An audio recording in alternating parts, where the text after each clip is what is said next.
Hello students. आज हम इस वीडियो में chapter number 13 magnetic effects of electric current इसके बारे में आज हम डिस्कस करेंगे। फर्स्ट ऑफ ऑल आपका मैग्नेटिक इफ़ेक्ट्स जो हो रहा है इसके कारण इलेक्ट्रिक करंट में क्या चेंज आया हम यहाँ पर आज डिस्कस करेंगे। मैग्नेटिक इफ़ेक्ट्स आया किसकी वजह से, जैसे हम कहते हैं जब एक मैग्नेट रखी हुई होती है और मैग्नेट के पास में आपने देखा होगा एक फोर्स आपका एक्सपीरियंस होता है, ठीक है। तो फोर्स कुछ डिटेक्ट हो रहा है, मतलब कुछ ना कुछ आपको ऐसा लगता है कोई चीज़ यहाँ एक्सपीरियंस कर रही है इस तरीके से, ठीक। तो इस तरीके का जो हम डिटेक्शन करते हैं, फोर्स का हम डिटेक्शन कर रहे हैं, तो इस तरह की जो प्रॉपर्टी है ये मैग्नेटिक इफेक्ट को बता रही है। और इसी रीजन को, ये जो एरिया कवर है, मतलब एक सराउंडेड रीजन ले लीजिए, इसी रीजन को हम मैग्नेटिक फील्ड भी कहते हैं, ठीक। तो फर्स्ट डेफिनेशन हमारी यहाँ पर है magnetic field. The space around a magnet, एक जो एरिया होता है जो आप मैग्नेट लेके चल रहे हो, इसके चारों तरफ एक फोर्स आपका एक्सपीरियंस हो रहा है या फोर्स आपका डिटेक्ट हो रहा है, इसे आप क्या कहते हो, it's called magnetic field. Magnetic field is a vector quantity, magnetic field आपकी वेक्टर क्वांटिटी होती है।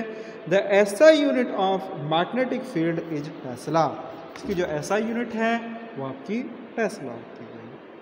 The smaller unit of magnetic field is Gauss, इसकी जो एसआई यूनिट है, जो स्मॉलेस्ट यूनिट लेके चलते हैं वो आपकी गॉस होती है।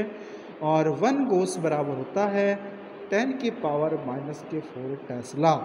तो 1 गॉस जो आपका इक्वल होता है वो आपके 10 की पावर 4 टेस्ला के इक्वल होता है, ये आपको ध्यान रखना है।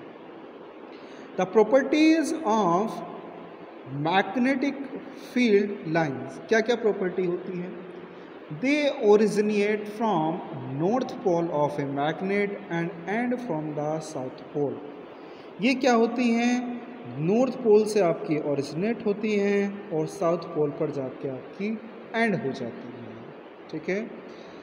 नेक्स्ट पॉइंट है students, these lines are closed and continuous कर, जो आपकी मैग्नेटिक फील्ड लाइंस हैं बहुत ही ज़्यादा क्लोज होती हैं और एक कंटिन्यूअस कर्व बनाती हैं। जैसे कोई आपकी मैग्नेट रखी हुई है तो मैग्नेट इस तरीके से आपकी एक क्लोज कर्व के रूप में बनती है, ठीक है। तो ये क्या होती हैं, नॉर्थ पोल से आपकी स्टार्ट होती हैं और साउथ पोल की तरफ एंड होती हैं। दे लाइंस आर क्लोज और कंटिन्यूअस कर्व, बहुत ही ज़्यादा पासमर होती हैं और कंटिन्यूअस कर्व बनाती हैं। They are crowded near the pole, मतलब जो पोल होता है, जो आप 2 पोल लेके चलते हो, एक आपका नॉर्थ पोल होता है, एक आपका साउथ पोल होता है। जो पोल होते हैं तो जो उनके पास नियरेस्ट वाले जो पॉइंट होता है वहाँ पर इनकी जो मात्रा होती है वो ज़्यादा होती है। तो मात्रा ज़्यादा होने के कारण आप ये कहते हो कि मैग्नेटिक फील्ड वहाँ ज़्यादा है, या मैग्नेटिक फील्ड स्ट्रेंथ क्या है वहाँ पर ज़्यादा है। तो they are crowded near the pole, बहुत ज़्यादा क्राउडेड मतलब ज़्यादा होती हैं। Where the magnetic field is strong, जहाँ मैग्नेटिक फील्ड आपका स्ट्रॉन्ग होता है। And separated far from the pole, और जैसे हम पोल से दूर जाते हैं तो वहाँ पर हमारा जो मैग्नेटिक फील्ड है वो हमारा वीक हो जाता है। तो हमें ध्यान रखना है कि जो नियर जो पोल होता है, पोल के जो पास में होती है मैग्नेटिक फील्ड जो होती है वो आपका स्ट्रोंगर होता है, और पोल से यदि हम थोड़ा दूर जाते हैं तो मैग्नेटिक फील्ड जो होता है वो आपका वीक होता है। Field lines never intersect with each other, जो मैग्नेटिक फील्ड लाइंस होती हैं वो कभी भी एक दूसरे को इंटरसेक्ट नहीं करती हैं।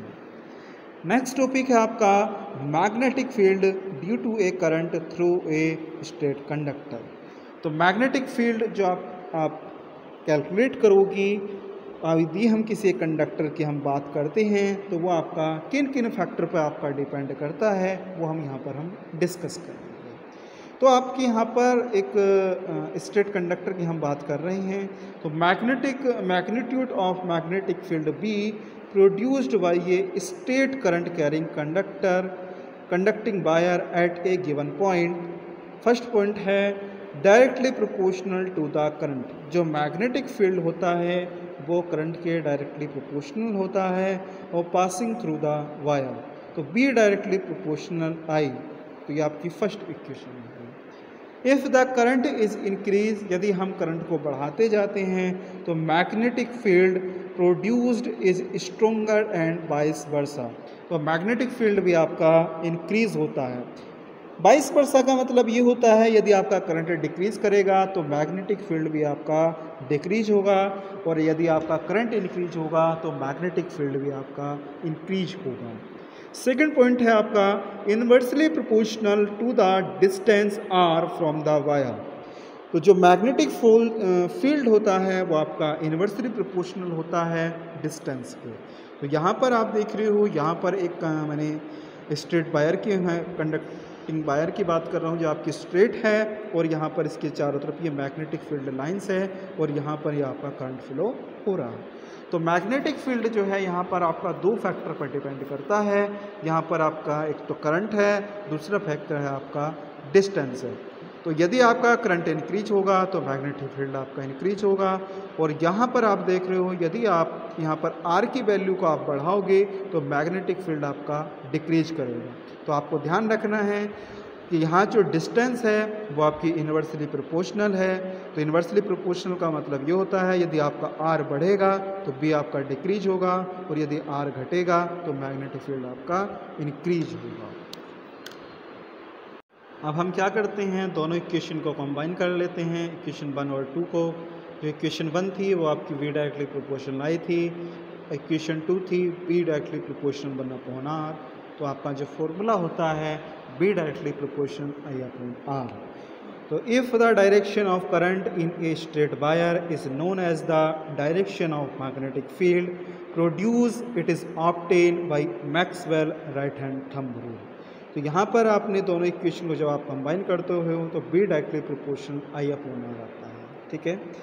तो यहाँ से अब हम यहाँ पर डायरेक्शन के बारे में हम बात करते हैं आगे कि किस तरीके से हम डायरेक्शन को शो करेंगे। तो वो हम यहाँ पर Maxwell right hand thumb rule follow करते हैं। तो Maxwell right hand thumb rule है क्या, देखते हैं। Maxwell right hand thumb rule, it state that if you hold a current carrying straight wire, यदि आप किसी एक स्ट्रेट वायर को आप लेके चल रहे हो और उसमें करंट आपका फ्लो हो रहा है, in the grip of your right hand in such a way that the stretch hand point, अपनी पॉइंट थंब को आपने स्ट्रेच कर दिया है, stretch thumb point in the direction of current, then the direction of the curl of the finger will give the direction of the magnetic field.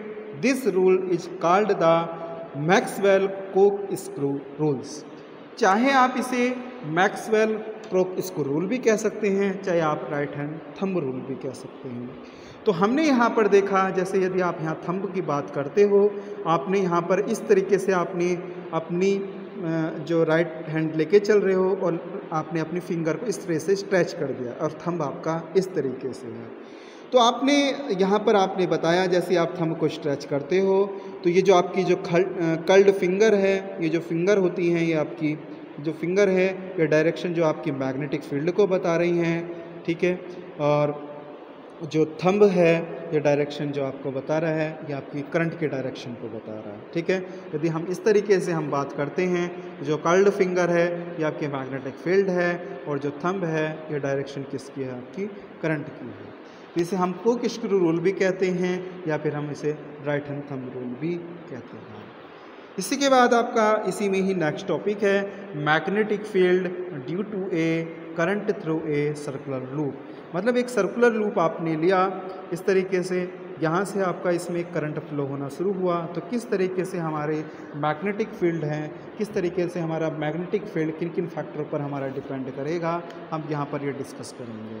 तो देखो यहाँ से आपका ये करंट फ्लो हुआ और इसके अंदर ये कंडक्टिंग कोई आपकी कंडक्टिंग सर्कुलर लूप है और इसमें यहाँ से आपका ये करंट फ्लो हुआ। तो मैग्नेटिक फील्ड आपने जैसे मैग्नेटिक फील्ड लाइन से जो आपकी जा रही हैं इस तरीके से, जो पास में होंगी तो सर्कुलर फॉर्म में होंगी और जैसे जैसे दूर जाएंगी तो ये सर्कुलर जो पॉइंट है ये आपका रहेगा तो लेकिन आपका ब्रेक हो जाएगा, ठीक है, इस तरीके। तो मैग्नेटिक फील्ड लाइंस इस तरीके से, ये इस तरीके से आपकी आएंगी और बीच वाली क्या हो जाएंगी आपकी स्ट्रेट हो जाएंगी, बीच में आपकी स्ट्रेट हो रही हैं।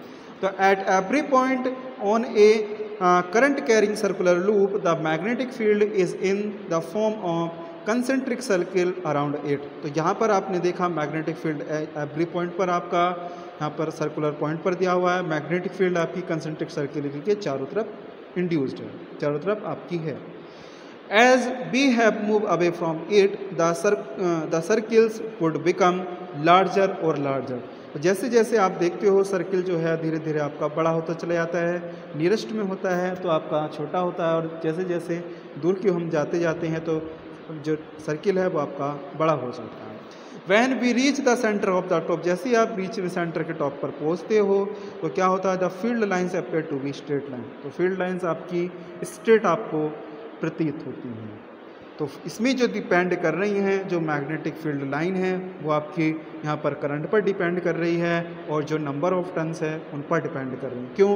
क्योंकि जैसे जैसे आपकी डिस्टेंस बढ़ती चली जा रही है, जो आपकी कंसेंट्रिक सर्किल से दूर होते जा रहे हो, तो जो आपके सर्कुलर है वो आपकी बड़ा होता चला जा रहा है, सर्किल आपका बड़ा हो रहा है। ठीक है, तो यहाँ पर जो मैग्नेटिक फील्ड है, यदि हम किसी सर्कुलर लूप की हम बात कर रहे थे हैं, तो directly proportional to the amount of current flowing through it. तो मैग्नेटिक फील्ड जो डायरेक्टली प्रोपोर्शनल है करंट के, यदि हम यहाँ पर करंट को बढ़ाते हैं तो मैग्नेटिक फील्ड हमारा इंक्रीज होता है। तो सर्कुलर लूप में हमें ध्यान ये रखना है, यदि करंट की वैल्यू इंक्रीज होगी तो मैग्नेटिक फील्ड की वैल्यू भी आपकी इंक्रीज होगी। सेकेंड पॉइंट है आपका directly proportional to the number of turns of the wire. जो मैग्नेटिक फील्ड होता है, यदि हम यहाँ पर नंबर ऑफ टर्न्स को बढ़ाते हैं, जो आपके ये नंबर ऑफ टर्न्स हैं, तो मैग्नेटिक फील्ड भी आपका इंक्रीज होता है। तो दो पॉइंट आपके यहाँ पर हुए, मैग्नेटिक फील्ड यदि हम करंट को बढ़ाते हैं तो मैग्नेटिक फील्ड आपका इंक्रीज होता है, और यदि हम नंबर ऑफ टर्न्स को बढ़ाते हैं तो मैग्नेटिक फील्ड भी तब आपका इंक्रीज होता है। तो दस the strength of the magnetic field produced by the current carrying circular loop can be increased. तो कौन कौन से फैक्टर हैं जिनके कारण इंक्रीज हो रहा है? Increasing the number of turns of the coil. तो यहाँ पर जो चीज़ मैंने आपको पहले बताई वही चीज़ है कि नंबर ऑफ टर्न्स यदि हम कोइल में बढ़ा रहे हैं तो मैग्नेटिक फील्ड आपका इंक्रीज होगा। Increasing the current flowing through the circuit. तो अब कोइल में यदि हम करंट को इंक्रीज कर रहे हैं तो मैग्नेटिक फील्ड भी क्या है, वह भी आपका इंक्रीज होगा। तो आज इसी वीडियो में इतना ही। Thank you.